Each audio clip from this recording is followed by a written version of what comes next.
क्या होगा अगर मैं आपसे कहूं कि अगले 10 साल की आपकी ज़िंदगी सिर्फ एक सवाल के जवाब पे निर्भर करती है, और वो सवाल है, आपका पर्पस क्या है? हैरानी की बात यह है कि ज़्यादातर लोगों के पास इसका कोई जवाब नहीं होता। वे हर दिन मेहनत करते हैं, लेकिन उन्हें ये नहीं पता कि वे किस दिशा में जा रहे हैं। स्टैनफोर्ड यूनिवर्सिटी के डिज़ाइन प्रोफेसर बिल बर्नेट और डेव एवंस ने अपनी बेस्ट सेलर किताब डिज़ाइनिंग योर लाइफ में बताया है कि पर्पस कोई किस्मत का खेल नहीं है। इसे सही तरीके से खोजा और बनाया जा सकता है। आज की इस वीडियो में मैं आपको वही फ्रेमवर्क बताऊंगा जो आपकी सोच बदल सकता है, इसलिए वीडियो को आखिर तक ज़रूर देखें। Chapter 1, start where you are. इस किताब का पहला अध्याय एक बहुत ही सरल लेकिन शक्तिशाली सवाल से शुरू होता है। क्या आप अपनी ज़िंदगी को वैसा देख रहे हैं जैसी वो वास्तव में है? अक्सर हम दो गलतियां करते हैं। या तो अपनी स्थिति को उससे बेहतर दिखाने की कोशिश करते हैं, या फिर खुद को इतना कमज़ोर समझ लेते हैं कि हर चीज़ बेकार लगने लगती है। लेकिन बिल बर्नेट और डेव इवेंस कहते हैं कि बेहतर जीवन की शुरुआत न तो झूठी उम्मीद से होती है और ना ही खुद से नफरत करने से। इसकी शुरुआत होती है ईमानदारी से अपनी वर्तमान स्थिति को स्वीकार करने से। इसीलिए लेखक एक सरल लाइफ डैशबोर्ड बताते हैं जिसमें आपकी जिंदगी को 4 हिस्सों में बांटा गया है: हेल्थ, वर्क, प्ले और लव। इन चारों क्षेत्रों को 0 से 10 तक अंक दीजिए। इससे तुरंत पता चल जाएगा कि आपकी जिंदगी का कौन सा हिस्सा सबसे ज्यादा ध्यान और बदलाव चाहता है। इसके बाद लेखक एक बहुत महत्वपूर्ण विचार समझाते हैं जिसे वे ग्रेविटी प्रॉब्लम्स कहते हैं। ग्रेविटी यानी गुरुत्वाकर्षण। जैसे आप लाख कोशिश करने धरती की ग्रेविटी को बदल नहीं सकते, उसी तरह जिंदगी में भी कुछ बातें ऐसी होती हैं जिन्हें बदला नहीं जा सकता। अगर आप अपनी पूरी ऊर्जा उन्हीं बातों पर शिकायत करने में लगा देंगे तो कभी आगे नहीं बढ़ पाएंगे। इस अध्याय के अंत तक सबसे बड़ा सबक यही मिलता है कि सही समाधान खोजने से पहले सही समस्या पहचानना जरूरी है, क्योंकि अगर समस्या की पहचान ही गलत होगी तो पूरी जिंदगी गलत दिशा में डिजाइन हो सकती है। चैप्टर 2, बिल्डिंग अ कॉम्पस, लाइफ व्यू और वर्क व्यू। कल्पना कीजिए कि आप एक जहाज के कप्तान हैं, लेकिन आपके पास दिशा बताने वाला कंपस ही नहीं है। ऐसे में चाहे जहाज कितना भी तेज क्यों ना चले, उसके सही मंजिल तक पहुंचने की संभावना बहुत कम होगी। बिल बर्नेट और डेव इवेंस कहते हैं कि हमारी जिंदगी भी बिल्कुल ऐसी ही है। अगर दिशा स्पष्ट नहीं है तो केवल मेहनत करने से सही मंजिल नहीं मिलती। इसलिए जीवन को डिजाइन करने से पहले अपना कंपस बनाना जरूरी है। लेखक इसके लिए 2 छोटे लेकिन बेहद महत्वपूर्ण अभ्यास बताते हैं: वर्क व्यू और लाइफ व्यू। वर्क व्यू में आपको खुद से पूछना है, मेरे लिए काम का असली मतलब क्या है? क्या मैं सिर्फ पैसे के लिए काम करता हूं, या मेरे लिए सीखना, लोगों की मदद करना, अपनी प्रतिभा का उपयोग करना और समाज पर सकारात्मक प्रभाव डालना भी उतना ही महत्वपूर्ण है? दूसरे शब्दों में, मेरे लिए मनी, पैशन और इम्पैक्ट का सही संतुलन क्या है? इसके बाद आता है लाइफ व्यू। यहां सवाल काम का नहीं बल्कि पूरी जिंदगी का है। आप जीवन का उद्देश्य क्या मानते हैं? आपके मूल मूल्य क्या हैं? रिश्तों की आपके जीवन में क्या जगह है? क्या आप ईश्वर या आध्यात्मिकता में विश्वास करते हैं? और आखिर आप किस तरह का इंसान बनना चाहते हैं? जब ये दोनों अभ्यास पूरे हो जाते हैं तो लेखक एक ऐसा सवाल पूछते हैं जो शायद पूरी किताब का सबसे महत्वपूर्ण सवाल है: क्या आपका वर्क व्यू और आपका लाइफ व्यू एक दूसरे के साथ मेल खाते हैं? अगर आपका काम आपके मूल्यों और विश्वासों के विपरीत है तो बाहर से सब कुछ ठीक दिखने के बावजूद अंदर एक खालीपन और बेचैनी बनी रहती है। लेकिन जब आपका काम, आपकी सोच और आपके जीवन के मूल्य एक ही दिशा में चलने लगते हैं तो काम केवल नौकरी नहीं रहता बल्कि एक अर्थपूर्ण यात्रा बन जाता है। इस अध्याय का सबसे बड़ा संदेश है कोहेरेंसी, यानी आप कौन हैं, आप क्या मानते हैं और आप हर दिन क्या करते हैं। इन तीनों के बीच जितना अधिक तालमेल होगा, आपकी जिंदगी उतनी ही स्पष्ट, संतुलित और उद्देश्यपूर्ण होगी। लेखकों के अनुसार पर्पस खोजने की शुरुआत बाहर नहीं बल्कि अपने अंदर झांकने से होती है।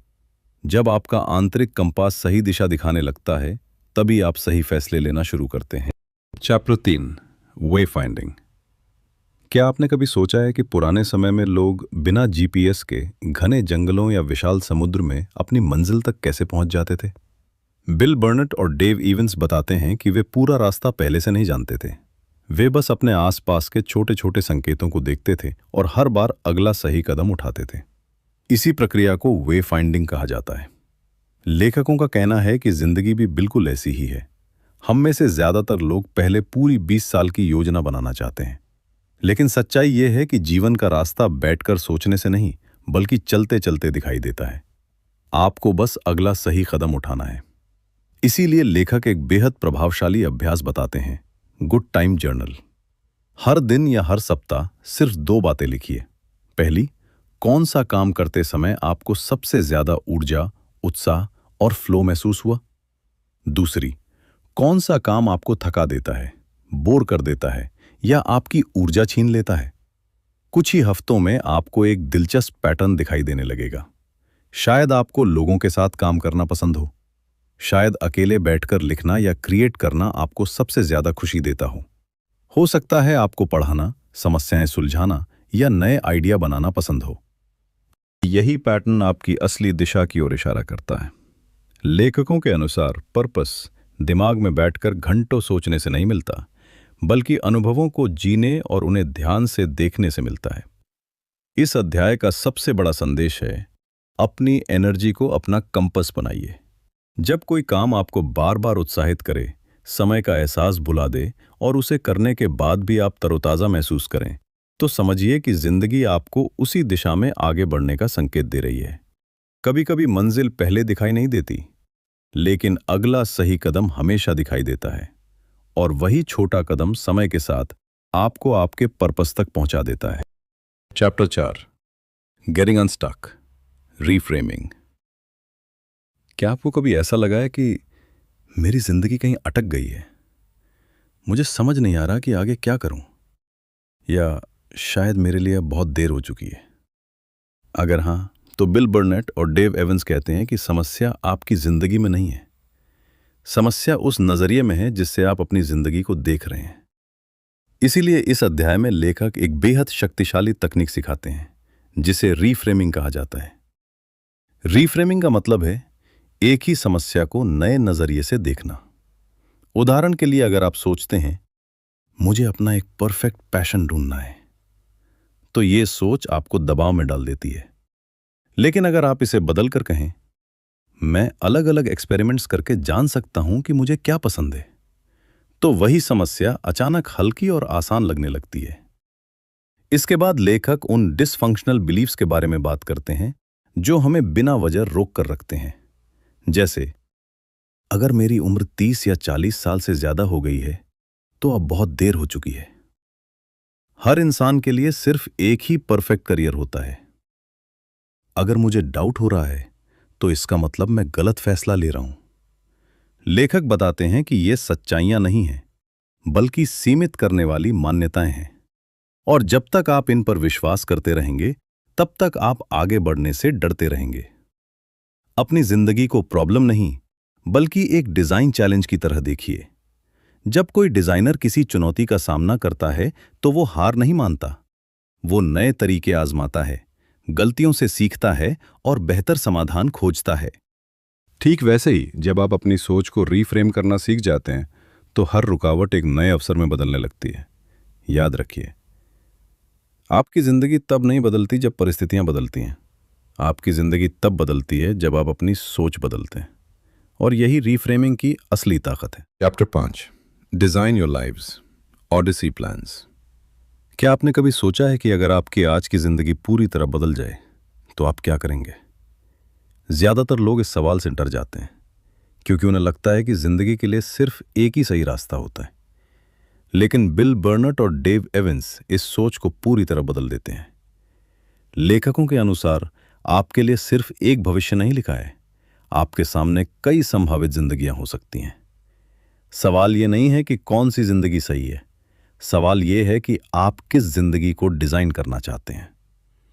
इसीलिए इस अध्याय में वे एक शक्तिशाली अभ्यास बताते हैं जिसे ऑडिसी प्लान्स कहा जाता है। इस अभ्यास में आपको अपनी जिंदगी के 3 अलग अलग भविष्य बनाने होते हैं। पहला प्लान, अगर आप आज जिस रास्ते पर चल रहे हैं उसी पर अगले 5 साल तक चलते रहें, तो आपकी जिंदगी कैसी दिखेगी? आपका काम, आपकी पहचान और आपकी दिनचर्या कैसी होगी? दूसरा प्लान। कल्पना कीजिए कि आपकी वर्तमान नौकरी, बिजनेस या करियर का विकल्प अचानक खत्म हो जाए। तब आप कौन सा नया रास्ता चुनेंगे? कौन सी नई स्किल सीखेंगे और किस दिशा में आगे बढ़ेंगे? तीसरा प्लान। ये सबसे दिलचस्प हिस्सा है। अगर आपको असफल होने का कोई डर न हो और पैसे या लोगों की राय की चिंता भी ना करनी पड़े, तो आप वास्तव में क्या करना चाहेंगे? यही आपका वाइल्ड कार्ड प्लान है, वो सपना जिसे आप शायद वर्षों से अपने मन में छिपा कर बैठे हैं। हर प्लान के साथ लेखक कुछ बातें लिखने के लिए कहते हैं। उसका एक नाम, 5 साल की यात्रा, ज़रूरी स्किल्स, किन संसाधनों की ज़रूरत होगी, सबसे बड़े डर क्या हैं, और सबसे महत्वपूर्ण, उस रास्ते को सोचकर आपको कितना उत्साह महसूस होता है। जब आप ये अभ्यास पूरा करते हैं तो आपको एक बहुत बड़ी सच्चाई समझ आती है। जिंदगी किसी एक तय स्क्रिप्ट का नाम नहीं है। आपके पास हमेशा कई संभावित रास्ते होते हैं और उनमें से किस रास्ते पर चलना है, ये फैसला आप कर सकते हैं। इस अध्याय का सबसे बड़ा संदेश है, अपने भविष्य का इंतजार मत कीजिए, उसे डिजाइन कीजिए। क्योंकि जब आपके सामने एक नहीं बल्कि कई संभावनाएं होती हैं, तब डर कम हो जाता है और फैसले लेना आसान हो जाता है। चैप्टर 6, प्रोटोटाइपिंग, छोटे एक्सपेरिमेंट्स। क्या आपने कभी किसी बड़े फैसले को सिर्फ इसलिए टाल दिया क्योंकि आपको डर था कि कहीं वो गलत ना निकल जाए? बिल बर्नट और डेव एवंस कहते हैं कि यही डर लोगों को अपने सपनों तक पहुंचने से रोकता है। इसलिए वे एक बेहद व्यवहारिक तरीका बताते हैं जिसे प्रोटोटाइपिंग कहा जाता है। डिजाइन की दुनिया में कोई भी बड़ा प्रोडक्ट सीधे लॉन्च नहीं किया जाता। पहले उसका एक छोटा प्रोटोटाइप बनाया जाता है, उसे टेस्ट किया जाता है, गलतियों से सीखा जाता है और फिर बेहतर बनाया जाता है। लेखक कहते हैं कि जिंदगी के साथ भी बिल्कुल यही करना चाहिए। किसी नए करियर, बिजनेस या बड़े फैसले के लिए तुरंत सब कुछ छोड़ने की जरूरत नहीं है। पहले छोटे छोटे एक्सपेरिमेंट्स कीजिए। इसके लिए लेखक 2 तरीके बताते हैं। पहला है प्रोटोटाइप कॉन्वर्सेशंस, यानी उन लोगों से मिलिए या बात कीजिए जो पहले से वही जीवन जी रहे हैं जिसमें आपकी रुचि है। उनसे पूछिए कि उनका एक सामान्य दिन कैसा होता है, उनके काम की सबसे अच्छी बात क्या है और सबसे बड़ी चुनौती क्या है। कई बार सिर्फ एक ईमानदार बातचीत आपको महीनों की उलझन से बाहर निकाल सकती है। दूसरा तरीका है प्रोटोटाइप एक्सपीरियंसेस, यानी उस काम को थोड़ा सा करके देखिए। कोई छोटा प्रोजेक्ट लीजिए, वॉलंटियर बनिए, कोई शॉर्ट कोर्स कीजिए, साइड हसल शुरू कीजिए या कुछ समय के लिए उस क्षेत्र में काम करके अनुभव हासिल कीजिए। इसका उद्देश्य तुरंत सफल होना नहीं है, बल्कि वास्तविक अनुभव से सीखना है। क्योंकि जो चीज़ दूर से बहुत आकर्षक लगती है, जरूरी नहीं कि उसे करने के बाद भी वैसी ही लगे। इस अध्याय का सबसे बड़ा संदेश यही है कि भविष्य के बारे में केवल कल्पना मत कीजिए, बल्कि उसे छोटे छोटे एक्सपेरिमेंट्स के माध्यम से परखिए। हर एक्सपेरिमेंट के बाद खुद से पूछिए, क्या इस काम ने मुझे ऊर्जा दी? क्या इसे करते समय मुझे आनंद आया? और क्या मैं खुद को लंबे समय तक इस रास्ते पर देख सकता हूँ? अगर जवाब हाँ है तो आगे बढ़िए। अगर जवाब नहीं है तो भी आपने कुछ नहीं खोया। आपने सिर्फ ये जान लिया कि ये रास्ता आपके लिए नहीं है। याद रखिए, छोटे एक्सपेरिमेंट्स बड़े पछतावों से बचाते हैं और यही एक्सपेरिमेंट्स धीरे धीरे आपको आपके सही पर्पस तक ले जाते हैं। Chapter 7, how not to get a job. अगर आप सोचते हैं कि अच्छी नौकरी पाने का सबसे अच्छा तरीका है सैकड़ों कंपनियों में एक ही रिज्यूमे भेजना, हर जगह एक जैसा कवर लेटर लगाना और रोज जॉब पोर्टल्स पे अप्लाई करते रहना, तो बिल बर्नेट और डेव एवंस कहते हैं कि शायद आप गलत रणनीति अपना रहे हैं। लेखकों के अनुसार आपका लक्ष्य सिर्फ नौकरी ढूंढना नहीं होना चाहिए, बल्कि ऐसी जगह पहुंचना होना चाहिए जहां आपका काम, आपकी क्षमता और आपके मूल्य सही मायनों में मेल खाते हों। इसलिए वे एक दिलचस्प बात कहते हैं, you not looking for a job, you looking for an offer. इसका मतलब है कि सिर्फ ऑनलाइन एप्लीकेशंस पर निर्भर रहने के बजाय लोगों से जुड़िए। उन लोगों से बातचीत कीजिए जो पहले से उस क्षेत्र में काम कर रहे हैं जहां आप जाना चाहते हैं। उनसे सीखिए कि उनका काम वास्तव में कैसा है, कौन सी स्किल्स सबसे ज़्यादा महत्वपूर्ण है और इस क्षेत्र में सफल होने के लिए क्या सोच विकसित करनी पड़ती है। लेखक बताते हैं कि ऐसी बातचीत का उद्देश्य नौकरी मांगना नहीं होता। उसका उद्देश्य होता है सीखना, समझना और सही दिशा पहचानना। जब लोग आपकी जिज्ञासा, सीखने की इच्छा और ईमानदारी देखते हैं तो कई बार अवसर अपने आप बनने लगते हैं। यही वजह है कि बहुत सी बेहतरीन नौकरियां कभी जॉब पोर्टल्स तक पहुंचती ही नहीं। वे भरोसे, बातचीत और सही कनेक्शंस के माध्यम से सही लोगों तक पहुंचती हैं। अगर आप करियर बदलना चाहते हैं या किसी नए क्षेत्र में जाना चाहते हैं तो ये तरीका और भी ज़्यादा महत्वपूर्ण हो जाता है, क्योंकि आपको केवल नई नौकरी नहीं मिलती, बल्कि ऐसे अवसर दिखाई देने लगते हैं जिनके बारे में आपने पहले कभी सोचा भी नहीं था।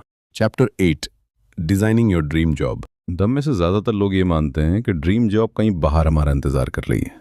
बस सही कंपनी मिल जाए, सही सैलरी मिल जाए या सही पद मिल जाए और सब कुछ परफेक्ट हो जाएगा। लेकिन बिल बर्न्ट और डेव इवंस इस सोच को चुनौती देते हैं।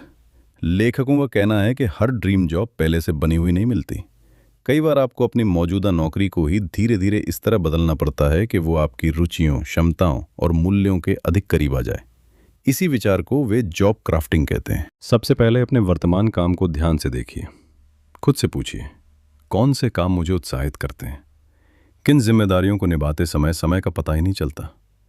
और कौन से काम मेरी ऊर्जा खत्म कर देते हैं? जब आपको इन सवालों के जवाब मिल जाते हैं, तब अगला कदम होता है अपने मैनेजर या टीम के साथ बातचीत करना। हो सकता है आप किसी नए प्रोजेक्ट में शामिल हो सकें, अपनी कुछ जिम्मेदारियां बदल सकें या ऐसे काम ज़्यादा करने लगें जिनमें आपकी ताकत छिपी हुई है।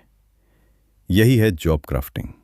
अपने काम को अपनी ताकत, अपनी रुचि और अपने मूल्यों के अनुसार धीरे धीरे नया रूप देना। लेखक बताते हैं कि कई लोग बिना कोशिश किए ही नौकरी छोड़ देते हैं। उन्हें लगता है कि बदलाव का मतलब हमेशा नई नौकरी है। लेकिन कई बार समस्या नौकरी में नहीं होती, बल्कि उस तरीके में होती है जिससे हम अपना काम कर रहे होते हैं। इसलिए कोई भी बड़ा फैसला लेने से पहले अपने सभी विकल्पों को देखिए। क्या इस नौकरी को बेहतर बनाया जा सकता है? क्या इसमें नए अवसर जोड़े जा सकते हैं? क्या ये काम आपकी जिंदगी के उद्देश्य के और करीब लाया जा सकता है? इस अध्याय का सबसे बड़ा संदेश यही है कि हर बार छोड़ देना ही समाधान नहीं होता। पहले अपने वर्तमान काम को डिजाइन करने की कोशिश कीजिए। अगर उसके बाद भी आपको लगे कि ये रास्ता आपके लिए सही नहीं है, तब नए रास्ते की ओर बढ़िए। याद रखिए, कई बार ड्रीम जॉब खोजी नहीं जाती, बल्कि धीरे धीरे बनाई जाती। चैप्टर 9, चूजिंग हैप्पीनेस, डिसीजन और सेटिस्फैक्शन। क्या आपने कभी किसी फैसले के बाद बार बार ये सोचा है, शायद मुझे दूसरा विकल्प चुनना चाहिए था, या फिर अगर मैंने दूसरा रास्ता चुना होता तो शायद मैं ज्यादा खुश होता? बिल बर्न्ट और डेव इवंस कहते हैं कि ज्यादातर लोग गलत फैसलों की वजह से नहीं, बल्कि फैसला लेने के बाद भी लगातार तुलना करते रहने की वजह से परेशान रहते हैं। लेखकों के अनुसार जीवन में परफेक्ट डिसीजन जैसी कोई चीज नहीं होती। अगर आप हर बार बिल्कुल सही विकल्प ढूंढने की कोशिश करेंगे तो शायद कभी कोई फैसला ही नहीं ले पाएंगे। इसलिए लाइफ डिजाइन का सिद्धांत कहता है, परफेक्ट ऑप्शन मत खोजिए, बल्कि एक अच्छा और वास्तविक विकल्प चुनिए, फिर पूरे विश्वास के साथ उसके लिए प्रतिबद्ध हो जाइए। समस्या तब और बढ़ जाती है जब हमारे सामने बहुत सारे विकल्प होते हैं। जितने ज़्यादा विकल्प होते हैं, उतना ही ज़्यादा मन उलझता है। हर फैसला लेने के बाद दिमाग यही सोचता रहता है, शायद कोई और विकल्प इससे बेहतर था। यही तुलना धीरे धीरे चिंता, पछतावे और फोमो यानी फियर ऑफ मिसिंग आउट को जन्म देती है। लेखक सलाह देते हैं कि सबसे पहले अपने विकल्पों को सीमित कीजिए। केवल उन्हीं विकल्पों पर ध्यान दीजिए जो वास्तव में आपके लिए संभव है। फिर उन्हें अपने मूल्यों, अपनी प्राथमिकताओं और अपने जीवन के उद्देश्य के आधार पर परखिए। जब फैसला हो जाए तो बार बार पीछे मुड़कर तुलना करने की आदत छोड़ दीजिए। इस अध्याय की सबसे गहरी बात यह है कि खुशी केवल सही विकल्प चुनने से नहीं आती, बल्कि चुने हुए विकल्प को अर्थपूर्ण बनाने से आती है। जब आप अपने फैसले की जिम्मेदारी लेते हैं, उसके प्रति आभार महसूस करते हैं और हर अनुभव से सीखने की कोशिश करते हैं, तब वही फैसला आपकी कहानी का सबसे महत्वपूर्ण मोड़ बन सकता है। Chapter 11, building a team. क्या आपको लगता है कि अपनी जिंदगी की सबसे बड़ी लड़ाई आपको अकेले ही लड़नी होगी? बिल बर्न्ट और डेव इवंस कहते हैं कि ये सबसे बड़ी गलतफहमियों में से एक है। उनके अनुसार कोई भी इंसान अपनी जिंदगी अकेले डिजाइन नहीं करता। हर सफल व्यक्ति के पीछे एक ऐसी टीम होती है जो सही समय पर सलाह देती है, गलतियां दिखाती है, हौसला बढ़ाती है और नए अवसरों से जोड़ती है। इसीलिए लेखक कहते हैं कि आपको भी अपनी डिजाइन टीम बनानी चाहिए। इस टीम में सबसे पहले होता है लिसनर, ऐसा व्यक्ति जो बिना आपको जज किए आपकी बात ध्यान से सुन सके। कई बार सिर्फ किसी के सामने अपनी उलझनें खुलकर कह देने से ही समाधान दिखाई देने लगता है। दूसरा होता है एडवाइजर। ये वो व्यक्ति होता है जो आपकी हर बात से सहमत नहीं होता, बल्कि ज़रूरत पड़ने पर ईमानदारी से आपकी गलतियां भी बताता है। सच्चा एडवाइजर वही है जो आपको खुश करने के लिए नहीं, बल्कि बेहतर बनाने के लिए सच बोलता है। तीसरा होता है कनेक्टर। ऐसे लोग जो आपको नए लोगों, नए अवसरों और नए अनुभवों से जोड़ते हैं। कई बार जीवन का सबसे बड़ा अवसर किसी वेबसाइट पर नहीं, बल्कि किसी सही इंसान से हुई एक बातचीत में छिपा होता है। को डिजाइनर, ऐसा साथी जो आपके साथ नए एक्सपेरिमेंट्स करता है, आपको आगे बढ़ने के लिए प्रेरित करता है और मुश्किल समय में आपका साथ नहीं छोड़ता। लेकिन लेखक एक महत्वपूर्ण चेतावनी भी देते हैं। हर व्यक्ति आपकी नई सोच को नहीं समझेगा। कुछ लोग आपके सपनों पर हंसेंगे, कुछ आपको रोकने की कोशिश करेंगे और कुछ केवल अपने डर के कारण आपको भी डराने लगेंगे। इसलिए अपनी योजनाएं हर किसी के साथ साझा मत कीजिए। सोच समझकर उन लोगों को चुनिए जो आपकी ग्रोथ चाहते हैं, न कि केवल आपकी कंफर्ट। याद रखिए, सही टीम सिर्फ आपका साथ नहीं देती, बल्कि आपको वो इंसान बनने में मदद करती है जो आप चाहते हैं। Conclusion, a well design life. अगर इस पूरी किताब को सिर्फ एक वाक्य में समझना हो तो बिल बनेट और डेव एवंस कहते हैं, जिंदगी कोई ऐसी चीज नहीं है जिसे एक बार डिजाइन करके हमेशा के लिए छोड़ दिया जाए। ये एक ऐसी यात्रा है जिसे समय समय पर समझना, बदलना और बेहतर बनाना पड़ता है। लेखकों के अनुसार एक वेल डिजाइन लाइफ का मतलब ये नहीं कि आपकी जिंदगी में कभी समस्याएं नहीं आएंगी या आपको हमेशा सही जवाब मिलेंगे। इसका मतलब सिर्फ इतना है कि जब भी जीवन बदले, आप रुकने के बजाय फिर से सीखने, नए एक्सपेरिमेंट्स करने और अपनी दिशा को बेहतर बनाने के लिए तैयार रहें। इस पूरी किताब में आपने सीखा कि सबसे पहले अपनी वर्तमान स्थिति को ईमानदारी से स्वीकार करना है, फिर अपने वैल्यूज़ और बिलीव्स को समझकर अपना कंपस बनाना है, उसके बाद छोटे छोटे कदम उठाकर अपनी दिशा खोजनी है, नई संभावनाओं को आजमाना है, असफलताओं से सीखना है और सही लोगों के साथ मिलकर अपने जीवन को लगातार बेहतर बनाना है। यही लाइफ डिज़ाइन की असली प्रक्रिया है। ऑब्जर्व कीजिए, नए आइडियाज़ बनाइए, छोटे एक्सपेरिमेंट्स कीजिए, फीडबैक लीजिए और फिर अपने डिज़ाइन को पहले से बेहतर बनाइए। लेखकों का सबसे महत्वपूर्ण संदेश यही है कि जीवन डिफ़ॉल्ट मोड में मत जिए, परिस्थितियों के भरोसे मत रहिए, अपने फैसले खुद लीजिए, अपने मूल्यों के अनुसार जीवन बनाइए और समय समय पर खुद से पूछते रहिए, क्या मैं वही जिंदगी जी रहा हूं जिसे मैं सच में जीना चाहता हूं? याद रखिए, पर्पस कोई मंजिल नहीं है जिसे एक दिन अचानक खोज लिया जाए। पर्पस एक ऐसी दिशा है जिसे आप हर दिन अपने फैसलों, अपने अनुभवों और अपने साहस से बनाते हैं। तो दोस्तों, अगर वीडियो अच्छा लगा हो तो लाइक, शेयर और चैनल को सब्सक्राइब ज़रूर करें। फिर मिलते हैं एक नए बुक समरी के साथ।